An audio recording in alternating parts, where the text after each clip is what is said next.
Coach Rukundo Jean Dodier uri imbere y'abamenyesha makuru ni akanya keza mwejeje gutahuka mutsinze umugwe Al Akdar ni akanya keza ko kwishura ibibazo by'abamenyesha makuru batandukanye. Coach Rukundo Jean Dodier icambere turagukeza kuko ntiwayaza amasigara cicaro atubwiye yuko ujanye umwizero yuko mugiye kubikora kandi byarabonetse byukuri mwarabikoze intsinzi yaraje uko iri kose. Uno munsi nta byinshi tugenda kubaza atari kukubaza nimba imbere ya Singida wiyumva mu mwizero nk'ujya wagize imbere y'Abarabu. Umwizero urahari kuko ugiye gukompara iriya ekipe twakinye ukarabana Viriko na Singida nibaza ko boto batandukanye karekare ushobora kuvuga ko n'iriya ekipe biri hejuru yabo. Kwicizere gihari nuko twebwe tuzogerageza gukina ibyacu dusanzwe dukina ntabwo tuzoza gukina ibintu bitandukanye byo twari dusanzwe dukina tuyexprime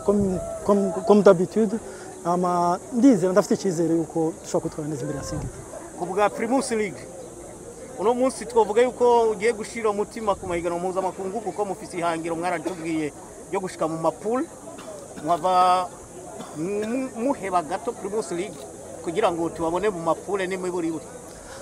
nibaza ko Primus League ndushaka kuyiheba ko Primus League nibaza ko no mu byadufashije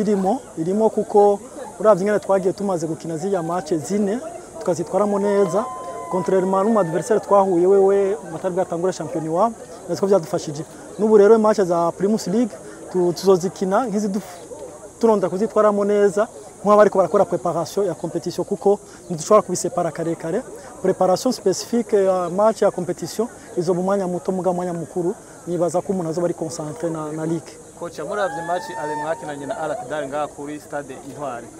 match ale ingene yagenze na match retour niki cyabagoye niki cyaboroheye mu match zose zibiri. Icyatugoye nuko muri match ale premier mi-temps arabonetse kama akantu k'agafatigue ku bajore bacu bijyo bituma mu gice cya mbere doshaka kwitwara neza mugabo deuxième mi-temps dupakovenya gukosora tugasubira mu byacu tugakina notre tour de jeu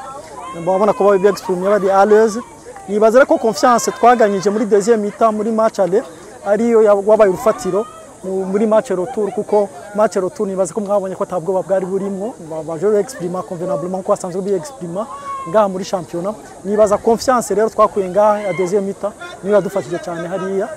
ikindi nuko nta complexe twigeze tugira ngo tugire complexe d'infériorité ngo tugire tendance yo kugomba kuzibira avantage kuzibira gukinira tuzibira avantage twabonye ngaha murabona ko twakinye umukino wuguruye twakinye umukino nkuko dusanzwe dukina maze mu adversaire we yari yiteze ko tugena dusa n'abagomba kuzibira aza gusanga ari atari ko bimeze cyo gutuma yabaye nka surprise kuri we. Muraje imikino Singida imaze gukina ingene bakina na nijya Al Akdar mbona ko Singida izoborohera gusumba Abarabu muheje gukuramo.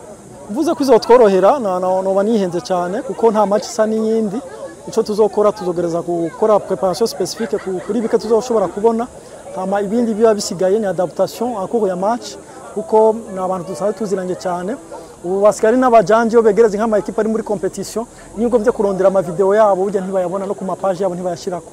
usanga bashiraka ibitsindo utumye n'atacu two gufasha nibaza ko munagerageza kwiprepara en conséquence yagiye kwirefera kuri ligue basanzwe bakira ko usanga atatandukanye urini ririmo hama twebwe tugerageze ku renforcer mu byo dusanzwe dukina nabo biyadapte kuri kubera ko nabadashaka kuyadapta kuri twe.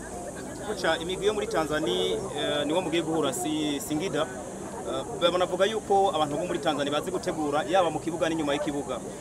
wewe nk'umumenyereza nk'umuhinga mu kibuga ugiye gutegura gute cyane kuko nivyo abantu bakuronderako ariko unatubwire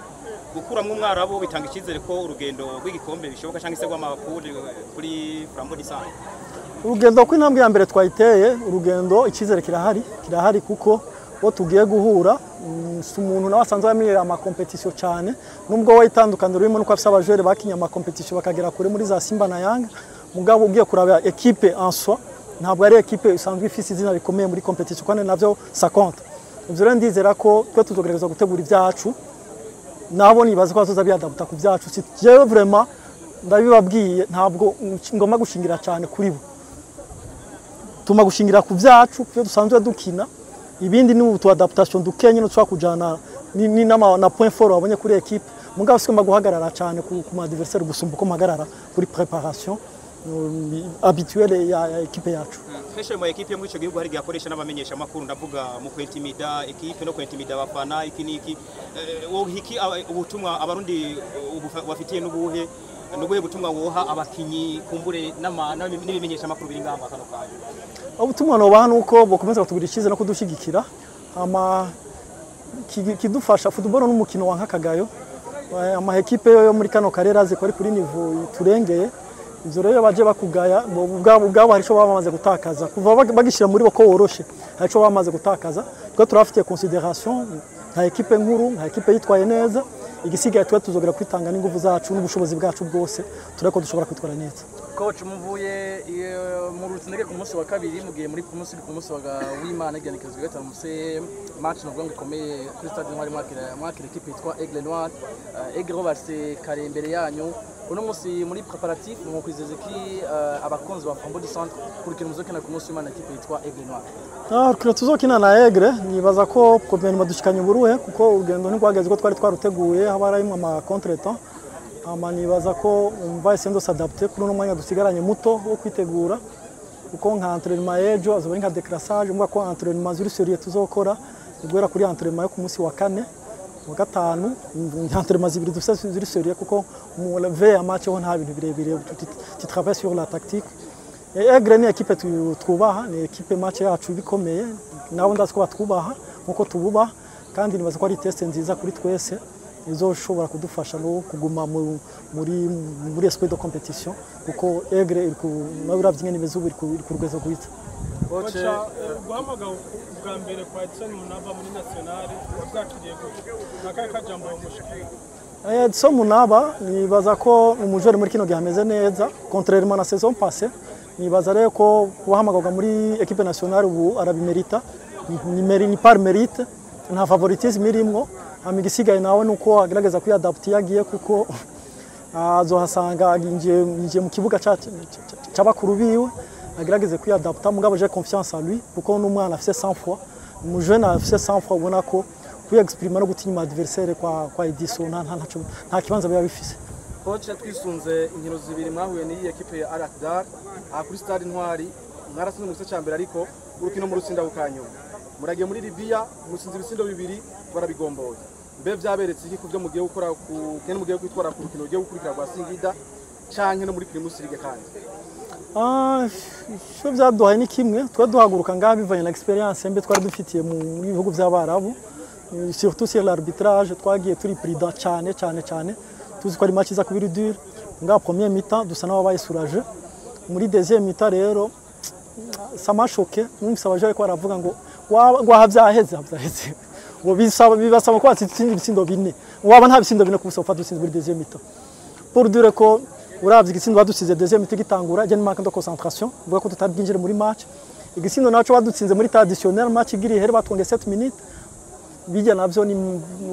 ni celebration ya qualification yari yatanguye mugabo ankuru ya match ico rero nibaza ko ari kintu zobanda dutegura umuntu agerageze kumumvisha ko kubona victoire hanze ni honneur kuri equipe ni honneur ku gihugu kandi on doit viser la victoire ntabwo twagiye gukinira match nul ni victoire ça compte beaucoup uko ni gushikana kuri nani novuga ko tabirebire twabuze muri make nico twabaye nk'abaja muri celebration ya qualification ankuru ya match. Twifuriza amahirwe mu bizokurikira. Murakoze cyane.